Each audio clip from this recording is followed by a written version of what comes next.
Hello, I'm Kimberly Reynoldsson, one of the physiotherapists at the Performance Clinic and a yoga and Pilates instructor. Today's challenge is going to be a yoga pose called Bakasana, or crow pose as some may know it. We're going to have a little look to see how we manage with shoulder stability and strength, and also depth and range and flexibility at our hips.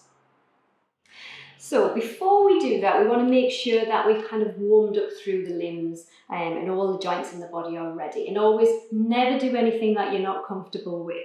Gently to warm up through the wrists, we can place the hands forward and come into a 4-point kneeling position. We can then start to allow the shoulders to come forwards of the wrists and then just gently easing backwards. So just rocking into that extension bit by bit. We're also being very aware of where the weight pressures are within the hands here. So that web space in between the thumb and the first finger, we've got a rolling of the forearm, but an opening up through the shoulder joints as well. Using the finger pads and the knuckles to really push down, so we really protect the wrists, but also spread the weight out nicely through our hands. So just a few gentle rocks inwards and outwards, and then we can turn the hands just gently around to the sides, and we can rock from side to side in this position as well. If it's available, we can go a little bit further where we can turn the hands all the way around and we can start to gently rock forwards and backwards again, just preparing the shoulders and preparing the wrists for such an extension and a lot of body weight going through it. So always doing your prep work first.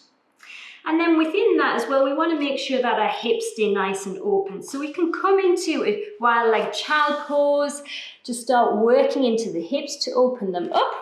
And we can also come into a few breaths of coming into butterfly pose here as well, Konasana. Just gently bringing the feet together, walking the hips forward and starting to allow the knees to push out towards the side. So we have that openness through the hips. We can use our biceps to gently lift the chest up and start drawing the body through at the same time as pushing down through the knees so we get the openness through the hips. So this is all in preparation to try and do the final asana or pose. So if you want to give it a try, the key to being able to come up into Konasana safely is how far you can get the knees up and behind the triceps. So we place the hands, spread the fingers out, at least shoulder distance apart and slightly more ahead.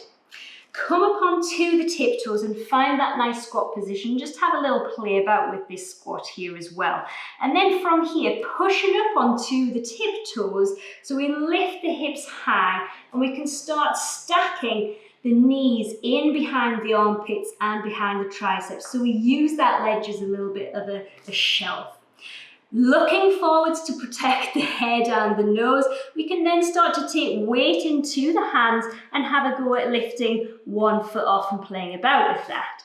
But when we're ready, if we can give it a good shot and we've got our balance and we feel in position, we can gently start to lift the feet off and try and draw both the feet together, holding there for our balance.